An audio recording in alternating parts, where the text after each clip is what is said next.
তবে আমরা আমাদের ইশতেহারের মধ্যে দিয়ে খুবই স্পেসিফিক কিছু পয়েন্ট দিয়ে গুরুত্ব দেওয়ার চেষ্টা করেছি।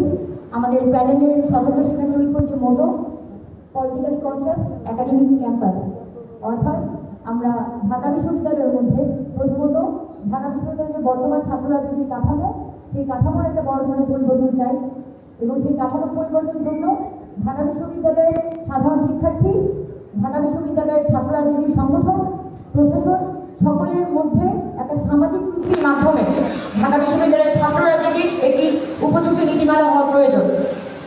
আমি যদি এখানে ডিপি হয়ে নির্বাচিত হয়ে আসি, তাহলে অবশ্যই ঢাকা বিশ্ববিদ্যালয়ের ছাত্র রাজনীতির একটা কাঠামোগত সংস্কার এবং একটি উপযুক্ত নীতিমালা তৈরির জন্য কাজ করব। দ্বিতীয়ত, ঢাকা বিশ্ববিদ্যালয়ের যদি ডাকসুকে আমাদের কার্যকর করতে হয় এবং আমাদের যে মুখের গুলি, সেই মুখের গুলিকে আমাদের মাঠে কাজে লাগাতে হয়, তাহলে প্রধান কাজ আমাদের ডাকসুকে নিয়মিত করতে হবে। তাই ডাকসুতে নির্বাচিত হয়ে আসার পরপর যে কাজটি আমি প্রথমে হাত দিব, সেটা হচ্ছে ডাকসুর একটি গঠনতান্ত্রিক সংশোধনের জন্য প্রশাসনকে চাপ দেওয়া এবং ডাকসুর দ্রুততম সময়ের মধ্যে ডাকসুর গঠনতান্ত্রিক সংশোধনের মাধ্যমে এখানে প্রতি বছরে 12 মাস পর পর একটি নির্দিষ্ট ক্যালেন্ডারের ডেটে ডাকসু নির্বাচন হতে হবে, এই নীতি গঠনতান্ত্রিক সংশোধনের মাধ্যমে অন্তর্ভুক্ত করা।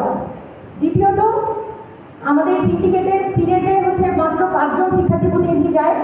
আমাদের কথা হচ্ছে 5 জন শিক্ষার্থী প্রতিনিধি আসলে কোনোভাবেই পর্যাপ্ত না। সেই জায়গায় আমাদের ডাকসুতে যে 28 জন সেন্ট্রাল পদে নির্বাচিত হয়ে আসবে, সেই 28 জনের মধ্যে আমরা সর্বোচ্চ সংখ্যক শিক্ষার্থীকে আমরা সিনেটের অন্তর্ভুক্ত করতে চাচ্ছি। এছাড়া সিন্ডিকেট যে মিটিংটা হয়, সিন্ডিকেটের অন্তর্ভুক্ত করতে চাই আমরা ছাত্রদের। দ্বিতীয়ত, আমাদের পলিটিক্যালি কনসিয়াস একাডেমিক ক্যাম্পাসে যে দ্বিতীয়